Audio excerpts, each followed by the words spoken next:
Happy Monday and happy International Women's Day. In honor of the day, I have decided not to wear makeup, to work, and to be a mother of 3 children, and, dress like a man.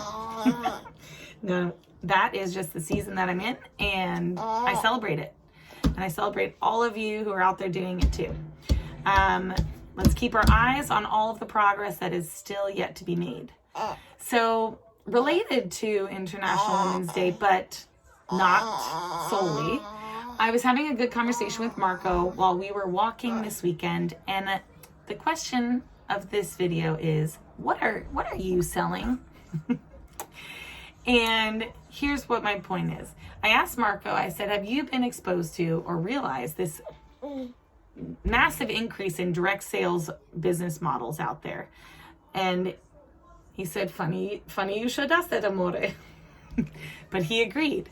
And I've been approached, and also exposed to in an increasing manner of these direct sales business models, whether it be CBD products, organic wine, clean beauty, clean home products, children's books, you name it. It's become very prevalent, from women or people I've known from childhood to executives that I've known in my professional career. And so it goes across the gamut too. Executives still working or women at home trying to make a side hustle and bring in some income.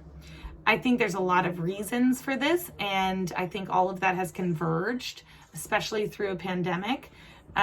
People need creative ways to bring income into their home. We're in a digital world. No one's shopping at shopping malls, and influencer marketing, word of mouth. I mean, all of that kind of has converged into this, being something that I believe has been growing. But then I asked, why is there a perception? Like, if I can understand that people are joining a mission that they believe in. I can understand that. Why would you not want to put commission into the pocket of someone who needs it, as opposed to Amazon, or a Sephora store or some sort of other large company?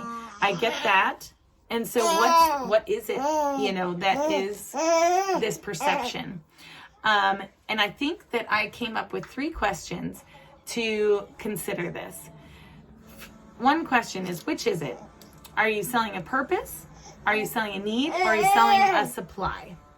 And the 2 first, selling a purpose or selling a need, in my opinion, are more of a demand meets supply model. Meaning, if you're selling a purpose, you are on a core value system, core value place, because you have a product or service that meets a purpose that can be united with the customer on a purpose level, meaning like mission. You believe in clean products and not non-toxic products, and so that's your purpose, that's your mission, trying to offer people something that is clean.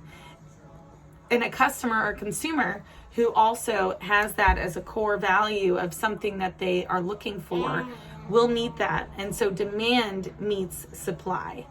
The same with a need. If you are selling a product or a service that is meeting a very specific need, then it's still a customer who has that need will find your service or product to be fulfilling their demand. Okay. However, I believe that then you roll quickly into this third category when it starts to become about selling the supply as opposed to what was a purpose or a need. And that's when the rub can come across so differently, because once you've rolled into selling supply, you're now in the, ever prominent supply demand model. So you start having to be in that marketing place, in that advertising place, in that sales goals, sales numbers, where are the sales, where were my numbers last week? Where are my numbers next week? And it's less about the purpose or the need. And it comes across to the audience that it's no longer on this lower internal level of, I have, a core value system and intentions and things that I need for my life to improve my dimensions of wellness. And if a brand is talking to me on that level and they're meeting me where I need, then I have less of a negative vibe getting to the action of purchase. Whereas if now what I'm feeling is more of a barrage on my attention level, or just plain, I just want your purchase, just come to me. I just need you to purchase these things because I have excess supply, or I have a supply that I need to make to sell for a sales goal. It's so obvious that it's like coming at me in my external resources, so all you want is my purchase. All you want is my attention because I know you just want my purchase. It's like skipping on this good stuff where you can really connect. And I think that those 3 questions really are like a way to analyze. Am I selling a purpose? Am I selling a need? Or I'm selling supply?